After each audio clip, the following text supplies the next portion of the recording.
Hello दोस्तों, स्वागत है आप सभी का एक बार फिर से शिक्षा सारथी प्लेटफॉर्म पे। मैं अभी यादव। आज हम इससे पहले वाले क्लासेस में हम लोग देखे हैं कि वैदिक काल में कैसे ऋग्वेद में कितने मंडल थे और बाकी चीज़ें क्या थे। आज हम बाकी वेदों की बात करेंगे, ठीक है।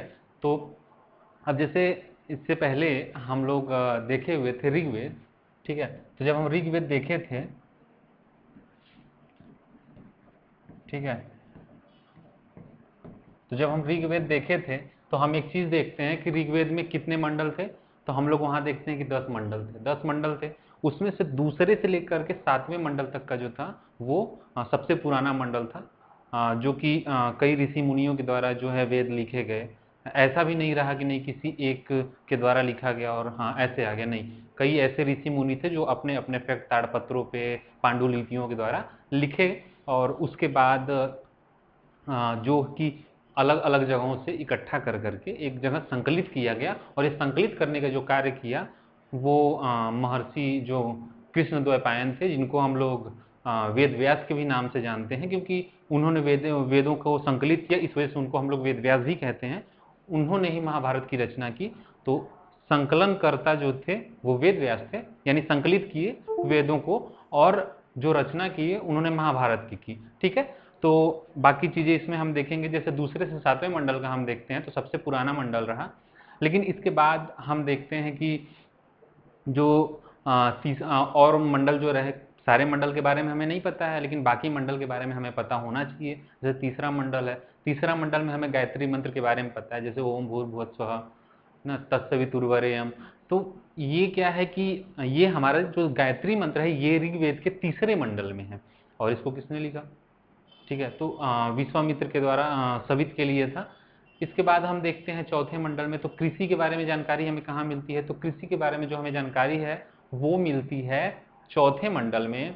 चौथा मंडल कौन सा, इसमें 24 मंत्रों को लिखा गया है, 57वां जो है वो श्लोक है, ठीक है। तो चौथे मंडल में पांचवा मंडल कुछ खास नहीं रहा। छठवां मंडल हम देखते हैं, सातवां देखते हैं, तो छठवें मंडल को हम देखते हैं किसके द्वारा। सातवें मंडल में हम देखते हैं कि दशराग युद्ध की चर्चा की गई थी, जिसमें 5 आर्य और 5 अनार्य यानी 10 राजा मिलकर के लड़ाई लड़ते हैं। वो लड़ते हैं एक भरतवंशी राजा सुदास से। और वैसे भी आप लोग को पता ही है कि जो भारतीयों में के पास कुछ हो या ना हो, लेकिन कॉन्फिडेंस अलग लेवल का होता है। तो हमारे राजा का भी रहा। तो एक भरतवंशी राजा थे सुदास, जिनकी लड़ाई होती है 10 राजाओं से, जिसमें 5 आर्य और 5 अनार्य थे। और इसमें सुदास जो होते हैं वो विजयी हो जाते हैं, ठीक है। तो अब हम देखते हैं तो यहाँ कुछ चीज़ें होती हैं कि जैसे आगे अगर हम देखें तो ये 10 मंडल है, इसमें से जो 10वां मंडल है अगर बात करें तो 10वें मंडल को हम लोग 3 पार्ट में डिवाइड कर सकते हैं, पुरुष सूक्त, नदी सूक्त, और तीसरा नंबर पे अगर हम बात करें तो वो है विवाह सूक्त। तो जो पुरुष सूक्त है, तो हम देखते हैं कि ऋग्वेद के 10वें मंडल में जो पुरुष सूक्त है उसमें पहली बार वर्ण व्यवस्था की चर्चा आती है। यानी वर्ण व्यवस्था को 4 वर्गों में वर्णों को बांटा गया था। 4 वर्ण कौन कौन से थे, ब्राह्मण, क्षत्रिय, वैश्य और शूद्र। इसमें जो वेदों के पठन पाठन का कार्य करता उसको ब्राह्मण समझा जाता, जो रक्षा का कार्य करता उसको क्षत्रिय समझा जाता, जो व्यापार का कार्य करता उसको वैश्य समझा जाता, और जो सेवा भाव रखता, सबकी सेवा करता, सबकी सेवा की जिम्मेदारी जिसके ऊपर होती वो शूद्र समझा जाता। ये वर्ण व्यवस्था रही। इसी पुरुष सूक्त में एक परम विराट पुरुष की चर्चा आती है, जिसके मुख से या बुद्धि से जो पैदा हुआ उसको ब्राह्मण कहा गया, जो कंधे से हुआ उसको क्षत्रिय कहा गया, जो पेट से हुआ उसको वैश्य यानी व्यापारी कहा गया, और जो शूद्र रहा, जो सेवा भाव रखा, उसको शूद्र कहा गया, ठीक। तो ये हमारे जो इससे पहले ऋग्वेद में हमने देखा था, ठीक है। ऋग्वेद में हमने ये भी देखा कि एक हमारे जो है पृथुवैन्य करके एक हमारे कृषि इंजीनियर थे। जैसे आज के समय में हम लोग देखते हैं कि किस प्रकार से जैसे होता है ना कि खेतों में सिंचाई हो जाती है। हाँ, आज हम लोग देखते हैं कि सिंचाई कैसे होनी चाहिए। सिंचाई के कई तरीके हैं। आज हम लोग पानी भर लेते हैं इंजन लगा करके और बाकी चीज़ें करके। लेकिन आज से हजारों साल पहले, आज से 2500, 3000, 4000 साल पहले की अगर हम बात कर रहे हैं, तो उस समय पे जब आपके पास सिंचाई के साधन नहीं थे, कोई ऐसा संसाधन नहीं था। आज जिस तरीके से पाइप, नालियां, नहर और जो बड़े बड़े जो मतलब बांध बनाए गए हैं वो उस समय पे नहीं रही। तो उस समय पे उस परिस्थिति में ये बता पाना कि किस प्रकार से कृषि होता है कहीं ना कहीं एक कठिन कार्य था। और उस समय हमारे इंडिया में एक व्यक्ति थे पृथ्वीवैन करके, उनको कृषि इंजीनियर, उन्होंने किस तरीके से बताया कि हाँ सिंचाई कैसे की जानी चाहिए, किस प्रकार से जो है कि वहाँ पे पानी भरने का तरीका किस प्रकार से होना चाहिए, गोबर का क्या यूज हो सकता है। तो इस तरीके से उन्होंने बताया और बाकी चीज़ें सीखने को मिली। आज बहुत सारे हैं हमारे यहाँ जो कृषि से दूर भागते हैं। आज जो न्यू जनरेशन आ रही है उसका ऐसा है कि वो कृषि से जो है वो कंटिन्यू दूर भाग रही है और इंस्टाग्राम ज़्यादा फेवरेट होता जा रहा है। तो इंस्टाग्राम हुआ और यूट्यूब में भी यूट्यूब शॉर्ट्स। तो ये जो है थोड़ा सा जो नया चलन है ये थोड़ा सा कम हो तो बेहतर है, क्योंकि ये जो नए चलन है ये हमारे जो कल्चर है कहीं ना कहीं उसके लिए भी थोड़ा सा हानिकारक है। क्योंकि होता क्या है ना कि जब हम इंस्टाग्राम को कंटिन्यू देखते हैं तो दिखने में दिक्कत नहीं है, आपको अगर देखना ही है ना तो एक फुल वीडियो देखिए, पूरी मूवी देखिए, दिक्कत नहीं है। लेकिन जब कंटिन्यू आप, होता क्या है कि आप ऊपर ऊपर करते जाते हैं, 1 सेकेंड, 10 10 सेकेंड, 15 सेकेंड, 20 सेकेंड देखते हैं, उसके बाद हम उसको हटा के दूसरा वीडियो शुरू करते हैं, वो भी 10 15 सेकेंड देखते हैं, फिर दूसरा शुरू कर देते हैं। इससे होता क्या है ना कि हमारे अंदर जो एक सुनने की क्षमता डेवलप होती है वो कम हो जाती है। हमारे अंदर जो काफ़ी देर तक किसी बात को सुनने की जो क्षमता होती है वो कम हो जाती है, हम किसी एक चीज़ पे उतना देर तक ध्यान नहीं लगा पाते।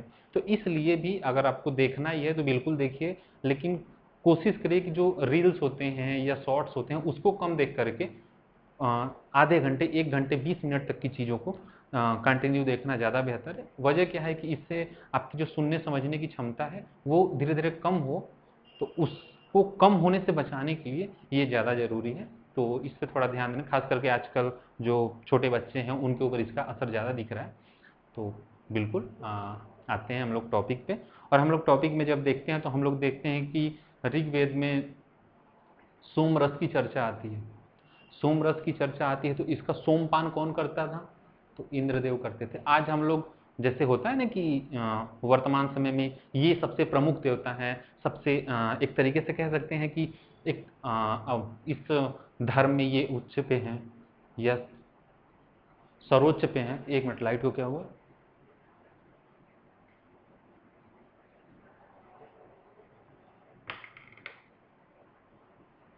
ठीक है।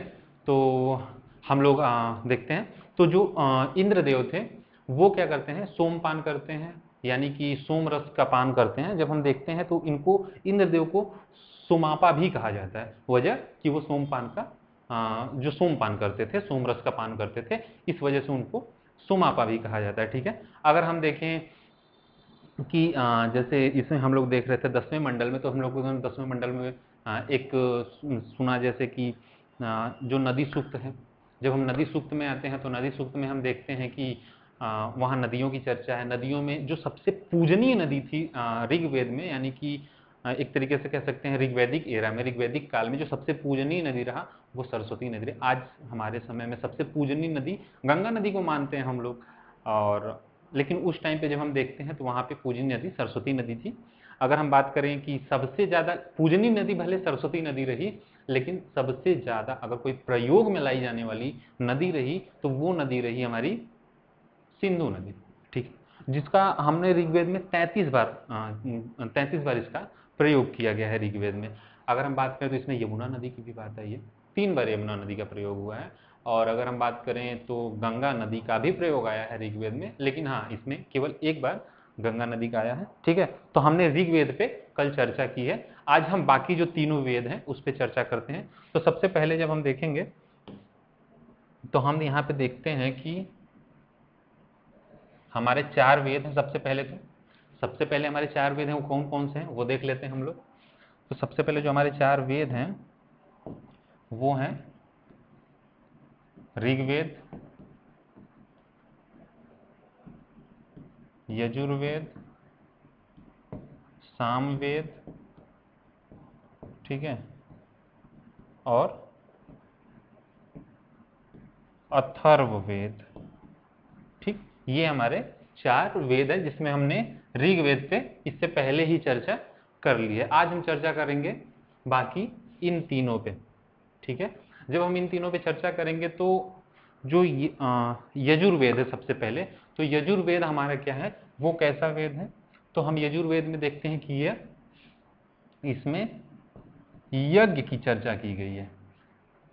यजुर्वेद एक कर्मकांडी ग्रंथ है। इसमें बताया जाता है कि यज्ञ कैसे होगा, किन फलों की जरूरत है, किन पूजा के लिए किन लकड़ी की जरूरत है, कि किस पेड़ के लकड़ी की जरूरत है। तो इस तरीके की जो चीजें हैं वो हमें यजुर्वेद में बताई गई हैं, तो हमें यजुर्वेद को देखना है, ठीक है। अगर हम यजुर्वेद की बात करें तो हम यजुर्वेद में देखते हैं कि यज्ञ की चर्चा है, और इसके बाद हम देख रहे होते हैं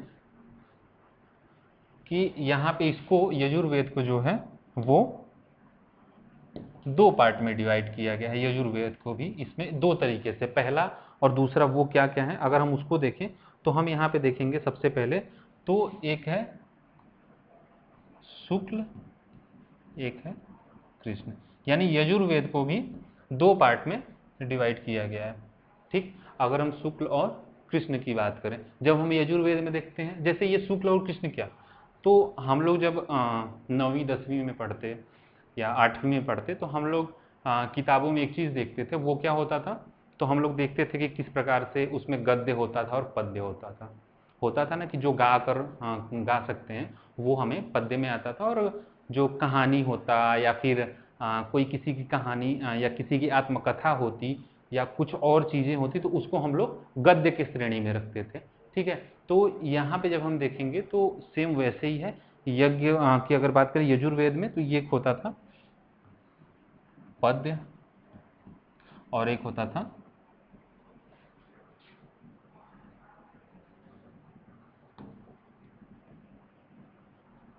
एक क्या होता था, इसको रहने देते हैं, देखते हैं बाद में, ठीक है। एक होता था गद्य, ठीक है।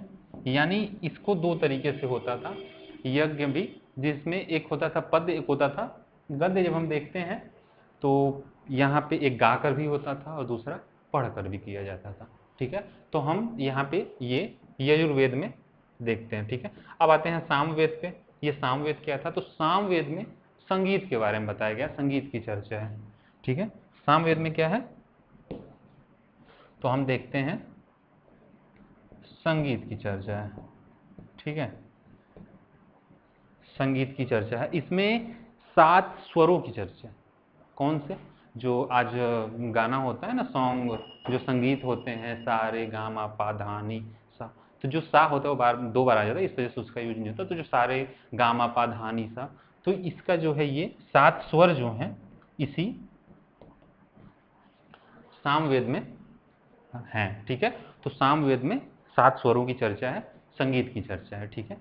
अब अगर हम बात करें तो अथर्ववेद की बात करेंगे, तो इससे पहले हम लोग देख लेते हैं तो जो सामवेद है तो इसमें क्या है कि जो मंत्र हैं सामवेद में, जो मंत्र हैं इसमें करीब जो 75 ऐसे मंत्र हैं,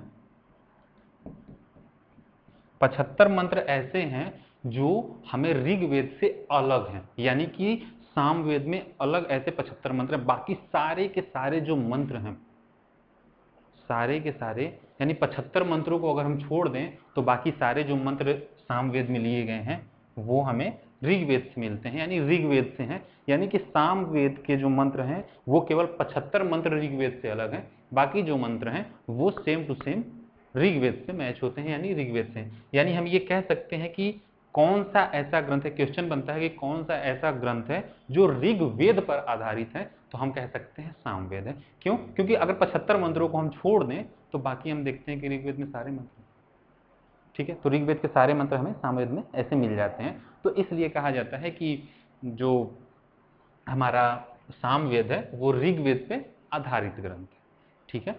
तो इसको हम लोग देखते हैं, यानी यहाँ पे अगर हम देख लें तो क्या है वो ऋग्वेद पर आधारित, ठीक है। तो ये चीज़ें होती हैं। हम जब वेदों की बात करते हैं तो वेदों में आज के समय में कोशिश किया करिए कि आपके किसी भी आप धर्म से बिलोंग करें, कोशिश करें कि आप जिस धर्म से हैं उस धर्म की किताबों को पढ़ें और देखें कि आज जिस प्रकार से हमारे समाज में धर्म के नाम पे लड़ाइयाँ हो रही हैं, दंगे फसाद होते हैं, तो क्या ये सच में हमारा धर्म सिखाता है? क्योंकि आज जो दंगे फसाद और लड़ाइयाँ बाकी चीज़ें होती हैं, ये हमारा धर्म नहीं सिखाता। कोई भी धर्म हो, वो अ, हिंदू, मुस्लिम, सिख, ईसाई या विश्व का कोई भी धर्म हो, वो लड़ना मारना और दंगे फसाद नहीं सिखाता। तो आप धर्म को पढ़िए, धर्म की किताबें पढ़िए और उससे समझिए कि क्या सच में धर्म ऐसा है क्या? बिल्कुल नहीं। और धर्म में भी आप उन किताबों को पढ़िए जो उसके मेजर है, जो धर्म को सच में बताते हैं। जैसे आज धर्म की किताबें जब पढ़ी जाती है तो देखा जाता है कि पुराण को ज़्यादा पढ़ा जाता है, पुराणों को क्योंकि हिंदू धर्म की अगर हम बात करें तो पुराणों को, यानी कि जो हिंदू धर्म को ज़्यादा चर्चा मिली पुराणों से मिला। लेकिन असल बात क्या है कि आप जब देखें तो हिंदू धर्म में उन किताबों को पढ़ी जानी चाहिए जो प्रमुख हैं, जो सच में धर्म सिखाते हैं, क्योंकि ये ज़्यादा जरूरी है। जैसे हम लोग बात करते हैं तो हम लोग देखते हैं कि हमारा जो धर्म है तो इसमें जब वेद की बात करते हैं, वेदांत की बात करते हैं, तो वेद और वेदांत हमें भेदभाव नहीं सिखाते। हमें ये नहीं सिखाते कि आप किसी एक व्यक्ति का दूसरे व्यक्ति से ऊंचा या नीचा समझे, क्योंकि हम जब वैदिक काल में हमने क्या देखा, तो वैदिक काल में हमने देखा कर्म आधारित समाज था। तो जब हम वैदिक काल में कर्म आधारित समाज देख रहे हैं तो सीधी सी बात है कि आप भेदभाव तो यहाँ नहीं देख सकते, क्योंकि कर्म के आधार पे आप ऊंचा या नीचा है। और उसमें भी ऊंचा या नीचा नहीं, आपका कर्म ऐसा है, आपको ऐसा बोला गया, उसमें भी आपका सम्मान है। लेकिन आज बाद में चल के उत्तर वैदिक काल में आते आते जब पुराणों की रचना हुई, स्मृतियों की रचना हुई और बाकी ग्रंथों की रचना हुई, तो उनमें कहीं ना कहीं भेदभाव और जन्म आधारित समाज बन गया, जिसकी वजह से ये चीज़ें हुई। तो कोशिश करिए आप मुख्य पढ़िए। जैसे कि होता है ना कि कोई एक फैसला है जो हमारे जिला के जो न्यायालय हैं वो दे देते हैं, लेकिन उस फैसले को काटा जा सकता है किसके द्वारा? तो हम कह सकते हैं कि हमारे जो प्रदेश के जो हाई कोर्ट हैं, जो उच्च न्यायालय है, अगर उस कोई भी बात को काटना हो तो कहाँ पहुँचते हैं? सर्वोच्च न्यायालय। सर्वोच्च न्यायालय कोई भी बात को अगर काटना हो तो जो छोटी बेंच का फैसला है उससे जो बड़ी बेंच आएगी, जो 3 बेंच के लोगों ने फैसला लिया है, अगर वो 6 बेंच के लोगों ने फैसला लिया तो जो 3 बेंच के फैसले हैं वो भी नकार दी जाएगी। इसी प्रकार से जब आप वेदों में देखते हैं तो ठीक है, पुराण है, आप पढ़िए, लेकिन जब पुराण में आपको कोई कॉन्फ्लिक्ट लगे, कोई ऐसा लगे कि नहीं यहाँ भेदभाव जैसी चीज़ें हैं या बाकी चीज़ें हैं, तो आप भागिए कहाँ पे? वेद की तरफ। आप भागिए कहाँ पे? भागवत गीता की तरफ। वहाँ पे जब आप देखेंगे वेद की तरफ जाएंगे तो वेद में भी अगर कोई समस्या हमें दिखे तो कहाँ भागिए? वेदांत की तरफ, जो वेदों का अंत है, जो दर्शन है वेदों का। ठीक है, तो इस तरीके से कोशिश करनी चाहिए कि आप किताबें पढ़ें और तब उस पर अपनी बातें रखें, क्योंकि इस तरीके से समाज में क्या है कि ये कह देना कि ये वाला ग्रंथ है, इसमें इस वर्ग का विरोध दिखाया गया है, इस वर्ग को ऊंचा या नीचा दिखाया गया, तो कहीं ना कहीं वो उस किताब में दिखाया जा सकता है, लेकिन पूरे धर्म को गलत कह देना किसी एक चीज की वजह से, किसी एक स्मृति या किसी एक पुराण या किसी एक राइटर या कवि के द्वारा लिखे गए चीजों से अगर हम पूरे धर्म को या पूरे उस पंथ को गलत कहते हैं तो कहीं ना कहीं ये भी हमारी कमी है। जिस भी धर्म से अगर आपको कोई अच्छी चीज सीखने को मिलती है तो बिल्कुल लीजिए। आप जब महाभारत देखते हैं तो उसमें आप कितना भी उसको नकारें, आप उसके विरोधी हो या समर्थक हो, लेकिन जब भागवत गीता की बात आती है तो आपको उसको जरूर देखना चाहिए, क्योंकि वो दर्शन है हमारा। तो कहीं ना कहीं ये चीज़ें हैं। ठीक है, तो पढ़िए और बिल्कुल आप धर्म के बारे में जानेंगे तो बेहतर ही है। जब बात करते हैं यहाँ पे हम, ठीक है, ऋग्वेद पे आते हैं, तो ऋग्वेद पे आधारित जो ग्रंथ है वो हमारा है 75 मंत्र अलग है, सामवेद है। ठीक है, यजुर्वेद जो है, यजुर्वेद में यज्ञ के बारे में बताया गया है, कर्मकांडी आचरण के बारे में बताया गया किस प्रकार से कर्मकांड होने चाहिए और बाकी चीजें होती हैं। ठीक है, तो इसको भी हम 2 भागों में बांट सकते हैं, एक वो जो पद्य शैली में है, एक वो जो गद्य, यानी कि एक जो गा करके सुनाया जाता था, एक वो जो पढ़ करके, क्योंकि कुछ ऐसी चीजें होती हैं। ठीक है, तो अब हम इसके बाद देखेंगे, और जब हम इसके बाद देखेंगे तो क्या आएगा? इसके बाद हम लोग देखेंगे अथर्ववेद। ठीक है, इसके बाद हम लोग देखेंगे अथर्ववेद, क्योंकि ये सबसे ज़्यादा इम्पोर्टेंट भी है, इसमें बहुत सारी चीज़ें हैं। ठीक है, इसलिए इसको हम अलग से ही ले रहे हैं। ठीक है, जब हम अथर्ववेद की बात करेंगे तो हम कह सकते हैं कि सबसे ज़्यादा जो लौकिक है वो कौन है, यानी सबसे ज़्यादा प्रयोग की जाने वाला जो ग्रंथ है उस समय के लिए, उन लोगों के लिए वो कौन सा रहा? लौकिक। ठीक है, और इसके बाद हम देखें तो हम कह सकते हैं कि ये सबसे ज़्यादा लोकप्रिय है। ठीक है,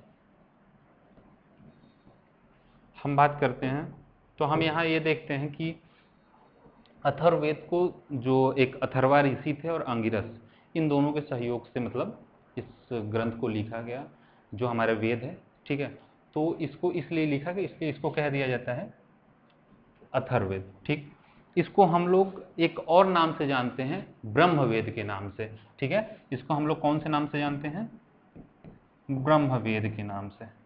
ठीक है, इसको हम लोग ब्रह्मवेद के नाम से जानते हैं। इससे पहले जब हम इसमें देखें तो ये जो तीनों शुरुआती के रहे हैं, ऋग्वेद, यजुर्वेद और सामवेद, जो ऋग्वेद, यजुर्वेद और सामवेद रहे हैं, इनको या इन तीनों को हम लोग त्रैवेद कहते हैं। ठीक है, इन तीनों को त्रैवेद कहा जाता है, ऋग्वेद, यजुर्वेद और सामवेद को। ठीक, इनको त्रैवेद कहा जाता है। और जो अथर्ववेद है इसको ब्रह्मवेद कहा जाता है। हाँ, सबसे ये लोकप्रिय, सबसे ज़्यादा पूजनीय जो ग्रंथ रहा वो हमारा ऋग्वेद रहा। सबसे ज़्यादा समाज के बारे में जानकारी हमें मिलती है, लेकिन कहीं ना कहीं इससे भी हमें बहुत सारी चीज़ों की जानकारी मिलती है। ठीक है, अगर हम इसमें बात करें तो इसमें चर्चा किसकी है? तो अथर्ववेद में हम देखते हैं भूत, पिशाच। ठीक है, इन चीज़ों की, इसको निगेटिव ना लीजिएगा, क्योंकि ये चीज़ें होती हैं। आज जैसे जब आप बात करते हैं भूत, पिशाच या इन चीज़ों की देखते हैं, तो एक चीज़ नोटिस करते हैं, हम लोग देखते हैं कि किसी को ये हो गया, किसी को वो हो गया, कुछ निगेटिव चीज़ें हो गई। हाँ, एक चीज़ नहीं समझ आता कि जो जितने भी कैदी होते हैं, जो जेल से भागते हैं, वो सीधे भागते कब्रिस्तान की ओर। उनको आज तक एक भी नहीं पता चला कि नहीं उनको कोई ऐसा निगेटिव चीज़ पकड़ा या ऐसी चीज़ें हुई। उनको कभी कुछ होता ही नहीं। पुलिस या जो बाकी हमारे अधिकारी हैं वो अंदर जाएंगे नहीं, और वो बेचारे छुपने का उनके पास एकमात्र जगह होता है कब्रिस्तान। वो चोर से जो होते चोर, वो जेल से भागते या बाकी जगहों से भागते, वो उधर ही छुपते, उनको कोई नहीं पकड़ने आता। है ना? आप लोग भी जैसे बहुत सारे लोग ऐसे होते हैं जो मानते हैं भविष्य को, कि ये मतलब प्रिडिक्ट कर सकते हैं, भविष्यवाणी कर सकते हैं। तो अभी ये नहीं समझ में आता कि जो भविष्यवाणी करते हैं, रोड साइड पे भी ऐसे मिल जाते हैं, तो उनको खुद को नहीं पता होता है कि कब नगर निगम वाले आ रहे हैं और उनको रोड से हटा देंगे, और वो सामने वाले का भविष्य बता रहे होते हैं कि आपका भविष्य कैसा होगा। तो कहीं ना कहीं समझना चाहिए और कोशिश करनी चाहिए इन चीज़ों से बचने, खास करके जो युवा वर्ग है उसको तो इन चीज़ों पे ज़्यादा ध्यान ना दे करके अपने मेहनत पे देना चाहिए। भविष्यवाणी करने से कुछ नहीं, आप जो मेहनत करेंगे आपका वही रहेगा। ठीक है, और अभी जब तक युवा है तब तक किस्मत जैसी चीज़ों पे तो नहीं करना चाहिए, है ना? तो ये होनी चाहिए। ठीक है, और आते हैं टॉपिक पे। तो भूत, पिशाच, टोना टोटका। ठीक है, भूत, पिशाच और टोना टोटका की बात अथर्ववेद में की गई है। अब ये निगेटिव ना लीजिएगा, ठीक है, क्योंकि जो उस टाइम पे जो कृषि होती थी, तो ऐसा माना जाता है कि जब कृषि होती थी तो कृषि के टाइम में कीट होते जो कृषि को खराब करते, फसलों को खराब करते, और बाकी चीज़ें होती, तो उनको हटाने के लिए टोना टोटके और बाकी चीज़ें की जाती थी मंत्रों के द्वारा वहाँ पे। मतलब कि सोचिए ना, मतलब कि किस प्रकार से वो समय था कि वो मंत्रों के द्वारा इनको हटाने की बात करते, मंत्र पढ़ते उसको हटाने के लिए। ठीक, ये चीज़ें हैं। जैसे आज जब वर्तमान में ही हम लोग देखें, जैसे कभी कभी ऐसा होता है कि जो गाय या भैंस है वो दूध नहीं दे रही होती है, या कभी ऐसा भी होता है कि क्रिकेट खेल रहे होते हैं तो होता है कि नहीं उठ के ना जाइए, अभी अगर उठ के गया उसका विकेट जाएगा, वो आउट हो जाएगा। तो जब ऐसी चीज़ें होती हैं तो कहीं ना कहीं हम लोग टोटका अपनाते हैं कि ये चीज़ करेंगे, हम यहीं पे बैठे रहेंगे, या ऐसा होता है कि ये वाला धागा बांध दो तो आपको नज़र नहीं लगेगी, आपको टीका लगा दो तो नज़र नहीं लगेगी। तो ये जो चीज़ें होती हैं कहीं ना कहीं ये चीज़ें इस प्रकार से या कृषि जैसी चीज़ों के लिए प्रयोग में लाई गई थी। ठीक है, इसके बाद जब हम देखें तो इसके बाद हम देखते हैं कि यहाँ पे जैसे इसका प्रयोग कहाँ होता, कृषि बीमारी के बारे में जैसा बताता। ठीक है, जो कृषि बीमारी होती या कृषि में कीड़े लग जाते या बाकी चीज़ें होती, ठीक है, तो इन चीज़ों के लिए ऐसी चीज़ों का हम प्रयोग करते। ठीक है, जब हम इसके बाद देखते हैं तो हमें अथर्ववेद में और किसकी जानकारी मिलती है? तो अथर्ववेद में हमें कृषि के बीमारियों की जानकारी मिलती है, उसको कैसे दूर किया जाता है, इसकी भी जानकारी मिलती है। जब हम बात करें तो इसके बाद हम देखते हैं कि इसमें हमें औषधियों की भी जानकारी मिलती है। तो ऐसा नहीं है कि केवल, ठीक है, औषधियों की भी जानकारी हमें मिलती है। ये हमारे चारों वेद हैं, ठीक है। जब हम चारों वेद को देखें तो हम यहाँ पे देखते हैं ऋग्वेद के बारे में। ऋग्वेद के बारे में 10 मंडल की जानकारी हुई, वर्ण व्यवस्था की जानकारी हुई, बाकी चीज़ें हुई, ठीक है। जब हम बात करते हैं यजुर्वेद की, तो यजुर्वेद में देखते हैं यज्ञ, कर्मकांडी आचरण, किस प्रकार के मतलब पेड़ के लकड़ी का प्रयोग होना चाहिए यज्ञ में, और बाकी चीज़ों के बारे में, ठीक है। तो ये चीज़ें हम देखेंगे। कहीं ना कहीं आप बात करेंगे कि यज्ञ की, तो हम लोग जब उपनिषद को देख रहे होंगे, ठीक है, जब हम उपनिषद को देखेंगे तो यहाँ पे हम लोग देखेंगे कि यज्ञ को, जब एक उपनिषद आता है मुंडकोपनिषद, ठीक है, मुंडकोपनिषद, इसमें यज्ञ की आलोचना की गई है, ठीक है, आलोचना की गई है किसकी, यज्ञ की। और उसमें कहा गया है कि जो यज्ञ है वो टूटी नौकाओं के समान है। तो उसमें जब हम आगे के टॉपिक में देखेंगे तो ये चीज़ें आएंगी, ठीक है। तो यज्ञ की आलोचना भी यहीं पे हम देख लें तो बेहतर, क्योंकि काफ़ी ज़्यादा एग्जाम्स में आते रहते हैं, सवाल खड़े होते रहते हैं, ठीक है। तो यज्ञ की आलोचना मुंडकोपनिषद में की गई है। उसमें कहा गया है कि यज्ञ टूटी नौकाओं के समान है, ठीक है। तो हम बात करते हैं यजुर्वेद की। तो यजुर्वेद में यज्ञ के बारे में बताया गया है। इसमें को भी दो भागों में बांट सकते हैं, एक शुक्ल एक कृष्ण, यानी कि एक जो पद्य शैली यानी पद्य में यानी गा के मतलब किया जाता था, एक वो होता था जो गद्य जो पढ़ करके कहा जाता था, ठीक है। जब हम आते हैं सामवेद में तो देखते हैं इसमें संगीत की चर्चा है। इसमें 7 स्वरों की जो सारे गा मा पा धानी, ठीक है, तो इसके बारे में चर्चा जो है वो सामवेद में। सामवेद में जितने भी मंत्र हैं वो सारे ऋग्वेद से ही लिए गए हैं। ऋग्वेद पे आधारित ग्रंथ है सामवेद, लेकिन इसमें जो 75 मंत्र हैं वो अलग हैं। 75 मंत्रों को छोड़ दें तो बाकी सारे जो मंत्र हैं वो ऋग्वेद से हैं, ठीक है। जब हम अथर्ववेद की बात करते हैं तो हम अथर्ववेद में देखते हैं कि सबसे ज़्यादा लोकप्रिय और सबसे ज़्यादा लौकिक जो ग्रंथ है वो अथर्ववेद है, ठीक है। ये इसको हम लोग अथर्ववेद को ब्रह्म वेद भी कहते हैं। अंगिरस ऋषि और जो हमारे अथर्वा ऋषि हैं इनके सहयोग से इसको लिखा गया, ठीक है। अब बात करते हैं तो इसमें देखते हैं कि भूत पिशाच टोना टोटका जैसी चीज़ों का कहीं ना कहीं चर्चा भी है। ये चर्चे कहीं कृषि के जो बीमारियों के लिए भी हुए हैं। कृषि की बीमारियों के लिए कुछ मंत्र पढ़े जाते हैं और बाकी चीज़ें की जाती, टोना टोटका अपनाया जाता है जिससे कि कीटों और बाकी चीज़ों से फसलों को बचाया जा सके, ठीक है।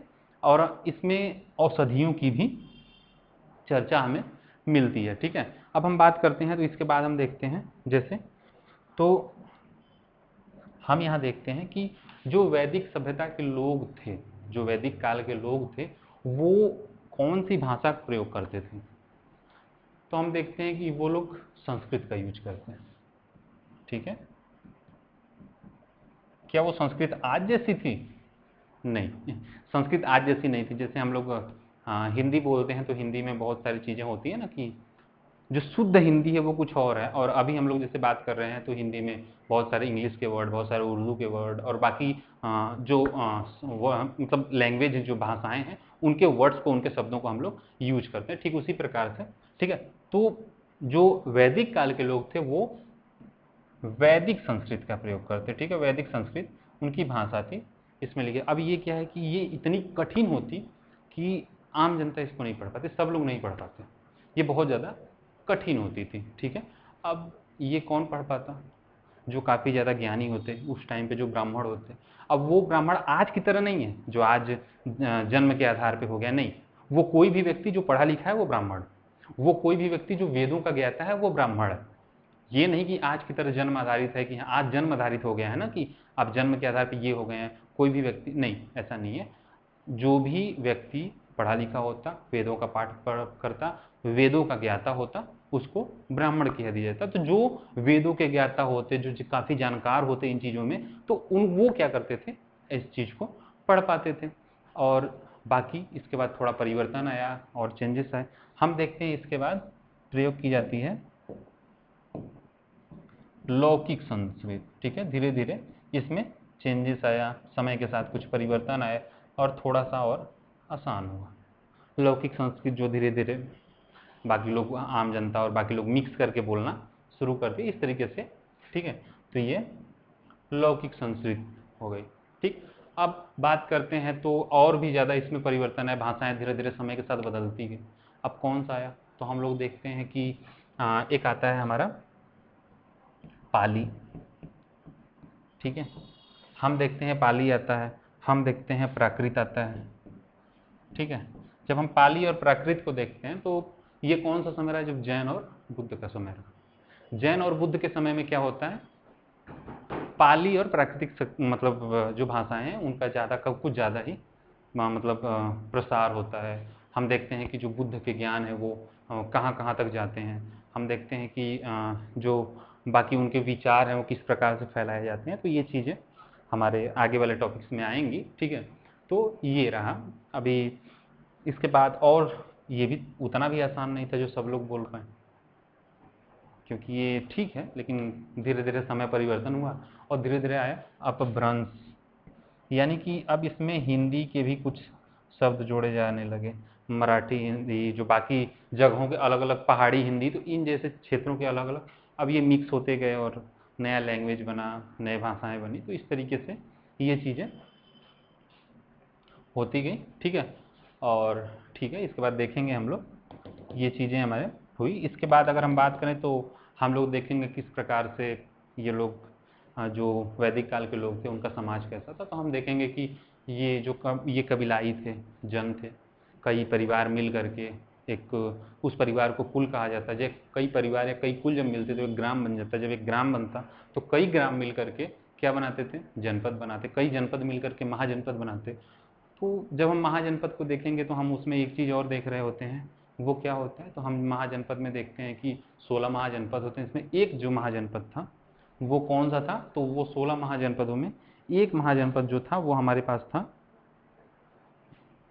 मगध, क्योंकि वो ज़्यादा इंपॉर्टेंट था। बाकी भी मतलब ऐसे नहीं कि बाकी जनपद नहीं रहे, बाकी भी जनपद रहे, लेकिन जो सबसे ज़्यादा जरूरी जनपद महाजनपद था वो रहा हमारे लिए मगध। क्योंकि मगध पूरे एक तरीके से कह सकते हैं कि जो अभी जो बार बार कहा जाता है ना कि हम लोग एक अखंड भारत बनाएंगे, तो मगध काल में जो मौर्य काल रहा और बाकी जो गुप्त काल रहा, इन जगहों इन समय पे हम देखते हैं कि जो अखंड भारत की बात बार बार चर्चा की जाती है वो उस टाइम पे करके भी दिखाया उन लोगों ने, ठीक है। तो ये चीज़ें होंगी और बाकी चीज़ें हम इसके बाद देखेंगे, ठीक। और हंसते मुस्कुराते रहिए, ठीक है, और धीरे धीरे क्लास को देखिए, हाँ, समझ में सब आएगा, ठीक है। Thanks for watching, thank you.